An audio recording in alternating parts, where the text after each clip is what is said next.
नमस्कार, स्वागत है आप सभी का। राजस्थान का करंट अफेयर्स हम पढ़ रहे हैं। कल की क्लास में हमने शुरू किया था मई 2023 और इसमें भी जो पहला चैप्टर होता है हमारा यानी कि योजनाएं, कार्यक्रम, नीतियां और अभियान, ज्यादातर क्वेश्चन कल उसी पर आधारित थे। आज की क्लास भी वहीं से आगे कंटिन्यू करते हैं। देखते हैं आज की क्लास का पहला क्वेश्चन क्या है। स्वामित्व योजना का उद्देश्य है, ऑप्शन है आपके, ड्रोन सर्वेक्षण तकनीक का उपयोग करते हुए ग्रामीण आवासीय अधिकार अभिलेख तैयार करना। दूसरा ऑप्शन है किसानों को उनके खेतों पर घर बनाने हेतु ऋण उपलब्ध कराना। तीसरा ऑप्शन है प्रधानमंत्री फसल बीमा पॉलिसी का वितरण लाभार्थियों को करना। और चौथा ऑप्शन है प्रधानमंत्री आवास योजना के तहत लाभार्थियों को उनके घर का स्वामित्व प्रदान करना। पहले ऑप्शन में दिया गया है ड्रोन सर्वेक्षण तकनीक का उपयोग करते हुए ग्रामीण आवासीय अधिकार का अभिलेख या एक तरह से रिकॉर्ड उसका तैयार करना। पहला ऑप्शन यानी कि ए ऑप्शन ही इसका उत्तर है। ये केंद्र सरकार की योजना है। केंद्र सरकार की योजनाएं भी दो तरह की होती हैं, एक तो केंद्रीय क्षेत्र की योजना और एक होता है केंद्र प्रायोजित योजना। ये केंद्रीय क्षेत्र की योजना है यानी सेंटर सेक्टर स्कीम, केंद्रीय क्षेत्र की योजना है ये। इसका मतलब क्या होता है कि इसका 100% खर्चा जो भी इस पर व्यय आएगा पूरी तरह से केंद्र सरकार ही वहन करेगी। तो इस योजना का यानी ये एक तरह से कह सकते हैं ये राजस्थान के करंट अफेयर्स में नहीं बल्कि नेशनल करंट अफेयर्स का क्वेश्चन इसको कहा जाना चाहिए।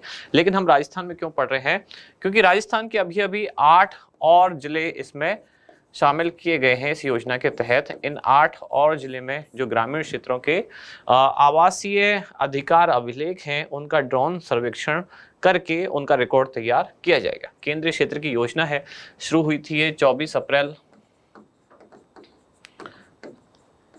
2021 को और भारत सरकार का जो पंचायती राज, ग्रामीण विकास एवं पंचायती राज विभाग है या मंत्रालय है उसके द्वारा योजना का संचालन किया जाता है।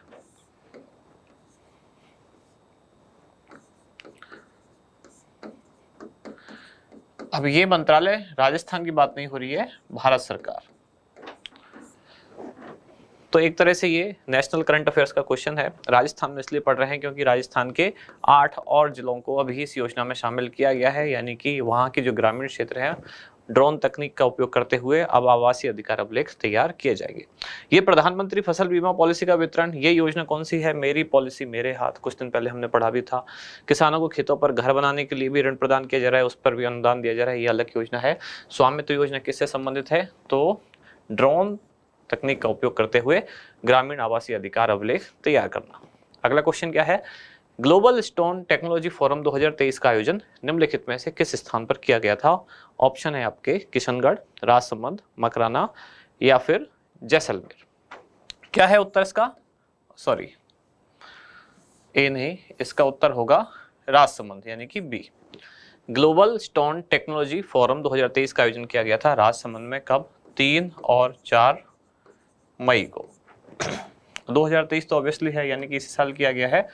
और किसके द्वारा किया गया, तो आयोजक रहा इसका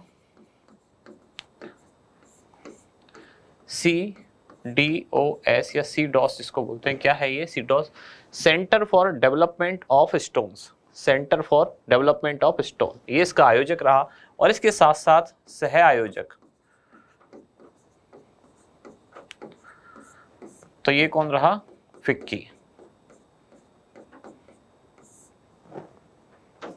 फिक्की और CDOS के माध्यम से इसका आयोजन किया गया, कब, 3 और 4 मई को। और कहाँ किया गया, राजसमंद में। नाम क्या है, global stone technology forum 2023। Sanitary napkin के पर्यावरण अनुकूल निस्तारण के लिए जयपुर में आयोजित कार्यशाला में निम्नलिखित में से किस वैश्विक संस्था ने सहयोग प्रदान किया। दो जानकारियां तो यहाँ है कि एक तो इसका आयोजन किया गया है जयपुर में और कार्यशाला किस पर थी, सैनिटरी नैपकिन के पर्यावरण अनुकूल निस्तारण के लिए। यानी कि जो यूज किए हुए सैनिटरी नैपकिन हैं उनसे पोल्यूशन ना फैले तो उनका पर्यावरण के अनुकूल कुछ ऐसा निस्तारण किया जाए यानी कि उससे प्रदूषण कम से कम हो। अब किस वैश्विक संस्था ने इसमें सहयोगी की भूमिका निभाई, UNFPA, UNFCCC, यूनेस्को या फिर UNGA यानी कि यूनाइटेड नेशन जनरल असेंबली। इसका उत्तर है United nation fund for population activities यानी कि UNFPA। अच्छा, एक तो इसमें वैश्विक संस्था यूएनएफपी हो गई, और क्या हुआ इसमें, महिला अधिकारिता निदेशालय हो गया, राजस्थान सरकार का महिला अधिकारिता निदेशालय, इन सभी के द्वारा इसका आयोजन किया गया था। प्लस इसके साथ राजस्थान का जो राजस्थान प्रदूषण नियंत्रण बोर्ड,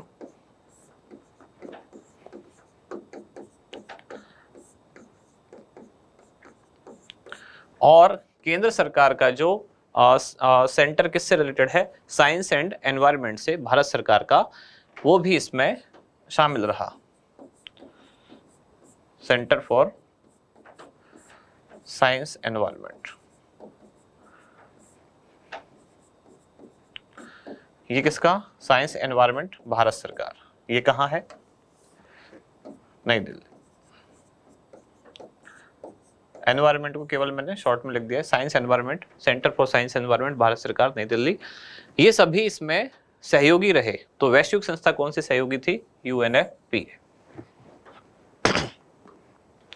राजस्थान के पहले ऑर्गेनिक फूड फेस्टिवल का आयोजन निम्नलिखित में से किस स्थान पर किया गया, तो यह स्थान है जयपुर, और आयोजन जयपुर में भी कहाँ, तो जयपुर के जवाहर कला केंद्र यानी कि JKK, यहाँ इसका आयोजन किया गया। मणिपुर में हिंसाग्रस्त इलाकों से राजस्थान के विद्यार्थियों को सुरक्षित उनके निवास स्थान तक पहुंचाने के लिए कौन सा अभियान चलाया गया। राजस्थान सरकार द्वारा अभी एक अभियान चलाया गया कि मणिपुर में जो छात्र फंस गए हैं, वहां कुछ क्षेत्रों में हिंसा हो रही है, तो वहां से राजस्थान के विद्यार्थियों को वापस लाने के लिए अभियान चलाया गया। अब आपसे पूछा गया है उस अभियान का नाम क्या रखा गया है, operation Manipur, operation Imphal, operation पूर्वोत्तर, या फिर ऑपरेशन घर वापसी। इसका नाम रखा गया है ऑपरेशन इम्फाल। मणिपुर की राजधानी इम्फाल, वहां से उनको एयरलिफ्ट करके लाया गया, राजस्थान के अलग अलग क्षेत्रों में पहुंचाया गया, कोलकाता पहुंचाया गया पहले, फिर वहां से राजस्थान में लाया गया, जयपुर लाया गया। इस तरह से कई अलग अलग टुकड़ों में उनको लाया गया, यानी कि एक साथ सभी विद्यार्थी निकालना पॉसिबल नहीं था, तो उनको लाया गया है। किस प्रोजेक्ट के तहत, तो यह है ऑपरेशन इम्फाल।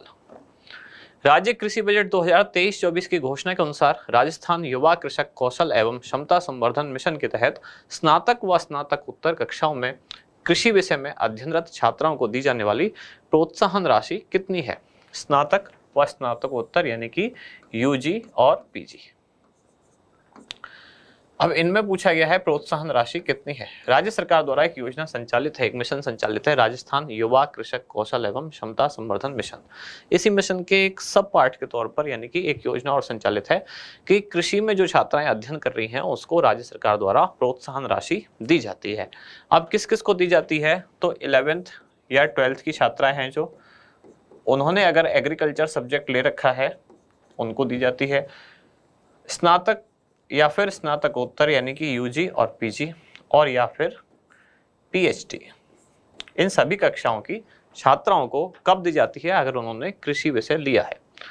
अब ये जो प्रोत्साहन राशि है ये उनको दी जाएगी। अब आपसे पूछा गया है कि यूजी और पीजी के लिए कितनी की गई है, तो इसमें अभी वृद्धि की गई है, और वृद्धि करके अभी कर दी गई है 25,000 रुपये। किसके लिए, यूजी और पीजी यानी कि स्नातक व स्नातकोत्तर के लिए। पीएचडी के लिए कितनी कर दी गई है, 40,000, यानी कि 11th और 12th वालों के लिए कर दी गई है 15,000। यूजी पीजी के लिए कर दी गई 25,000, और पीएचडी के लिए कर दी गई है 40,000। ये अब वर्तमान है, पहले इससे कम थी। पहले 11th 12th के लिए जो पहले थी वो मैं यहाँ लिख देता हूँ इधर। पहले 11th 12th के लिए थी 5,000, यूजी पीजी के लिए थी 12,000, और पीएचडी के लिए कितनी थी, इनके लिए थी 15,000।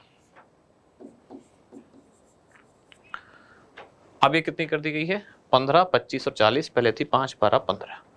ये पहले वाली है, येलो से लिखी हुई, व्हाइट से जो लिखा हुआ है वो अभी वर्तमान इनकी प्रोत्साहन राशि है। ग्रामीण विकास और पंचायती राज के स्वच्छता प्रोजेक्ट के तहत, ये पंचायती राज विभाग के स्वच्छता प्रोजेक्ट के तहत लिक्विड वेस्ट मैनेजमेंट में राजस्थान के शीर्ष 3 जिले कौन से रहे। स्वच्छता के आधार पर राजस्थान के शीर्ष 3 जिले कौन से रहे, ये आपसे पूछा गया है। ऑप्शन 1 है अलवर, दौसा, जयपुर, बी है सिरोही, राजसमंद, उदयपुर, सी है अजमेर, जोधपुर, कोटा, और डी है श्रीगंगानगर, हनुमानगढ़, बांसवाड़ा। इसका उत्तर क्या है, बी, यानी कि सिरोही रहा इसमें पहले पर, राजसमंद रहा दूसरे पर और उदयपुर रहा तीसरे पर। स्वच्छता वाले 3 शीर्ष जिले ये रहे, सिरोही, राजसमंद, उदयपुर। ग्रामीण विकास और पंचायत राज विभाग ने ये प्रोजेक्ट, कौन सा प्रोजेक्ट है, स्वच्छता प्रोजेक्ट, इसके तहत एक लिस्ट जारी की है जिसमें राजस्थान के 3 शीर्ष जिले कौन कौन से रहे। ये राजस्थान के शीर्ष 3 हैं, ये आपको ध्यान रखना है। तो पहला है सिरोही, राजसमंद और तीसरा है उदयपुर। राजस्थान सरकार द्वारा चिकित्सा शिक्षा के क्षेत्र में विकास के लिए निम्नलिखित में से किस विश्वविद्यालय के साथ एमओयू हस्ताक्षरित किया गया है। एमओयू वाले क्वेश्चन खूब आ रहे हैं, मैं हर बार आपसे कह ही रहा हूं। तो किस विश्वविद्यालय के साथ एमओयू हस्ताक्षरित किया गया है, अभी अभी पूछा गया है सेकंड ग्रेड में, जिसमें कौन सा विश्वविद्यालय था, उसमें राजस्थान का विश्वविद्यालय था हरदेव जोशी पत्रकारिता विश्वविद्यालय, वो यूएनएफपीए के साथ उन्होंने एमओयू किया था। अब यहाँ पूछा गया है चिकित्सा शिक्षा के क्षेत्र में किस विश्वविद्यालय के साथ MOU, Durban university, buffalo university, Manchester university या फिर कैम्ब्रिज यूनिवर्सिटी। क्वेश्चन का उत्तर क्या है, मैनचेस्टर यूनिवर्सिटी, यानी कि चिकित्सा शिक्षा की बात हो रही है, मेडिकल एजुकेशन की बात हो रही है तो मैनचेस्टर यूनिवर्सिटी है। कुछ दिन पहले हमने डरबन यूनिवर्सिटी भी, यही बफेलो यूनिवर्सिटी भी पढ़ा था। इसने किस क्षेत्र में, तो इसने आर्टिफिशियल इंटेलिजेंस के लिए और किसके साथ एमओयू किया, तो आईआईटी जोधपुर। ये भी आप ध्यान रखें, जो ऑप्शन बी है बफेलो यूनिवर्सिटी, इसने आर्टिफिशियल इंटेलिजेंस के क्षेत्र में आईआईटी जोधपुर के साथ एमओयू हस्ताक्षर किया था। डरबन यूनिवर्सिटी कुछ दिन पहले हमने ये भी पढ़ा था, शायद हमने फरवरी वाले करंट अफेयर्स में पढ़ा था, तो कोटा विश्वविद्यालय के साथ मिलकर इन्होंने ब्रिक्स पर जो सेकंड कॉन्फ्रेंस है, second conference on BRICS, second conference on, यहां मैं ऐसे शॉर्ट में लिख रहा हूं ब्रिक्स, इसका आयोजन किसने किया था, तो कोटा विश्वविद्यालय और उसके साथ डरबन यूनिवर्सिटी ने मिलकर, यानी ब्रिक्स देशों पर जो द्वितीय कॉन्फ्रेंस थी उसका आयोजन, यानी कि सेकंड कॉन्फ्रेंस ऑन ब्रिक्स, ये किसने किया, डरबन यूनिवर्सिटी और कोटा विश्वविद्यालय ने मिलकर। बफेलो यूनिवर्सिटी और आर्टिफिशियल इंटेलिजेंस आईआईटी कोटा, इन्होंने आईआईटी जोधपुर ने मिलकर बफेलो यूनिवर्सिटी के साथ मिलकर आर्टिफिशियल इंटेलिजेंस के क्षेत्र में एमओयू हस्ताक्षरित किया।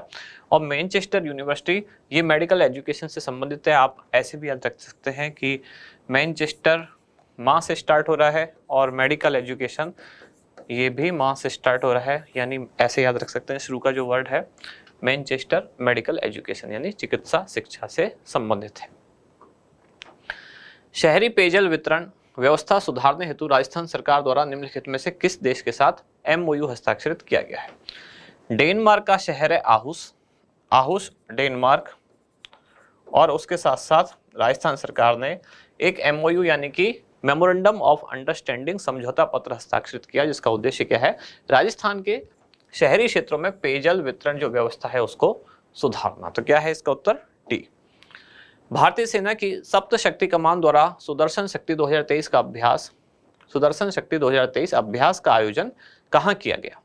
पहले तो 2 जानकारी इसमें दे दी गई, सुदर्शन शक्ति 2023 किसके द्वारा किया गया है, भारतीय सेना की सप्त शक्ति कमान के द्वारा। आपसे पूछा गया है कहां किया गया है, तो अरब सागर में, भारत की पश्चिमी सीमा पर, भारत चीन सीमा पर या बंगाल की खाड़ी पर। उत्तर है इसका भारत की पश्चिमी सीमा, और इसमें भी पश्चिमी सीमा में कौन सी सीमा, जहां है राजस्थान से लगा हुआ बॉर्डर और पंजाब से लगा हुआ जो पाकिस्तान का बॉर्डर है, यहाँ ये अभ्यास किया गया। आज की क्लास के जो 10 क्वेश्चन है वो यहाँ समाप्त हुए।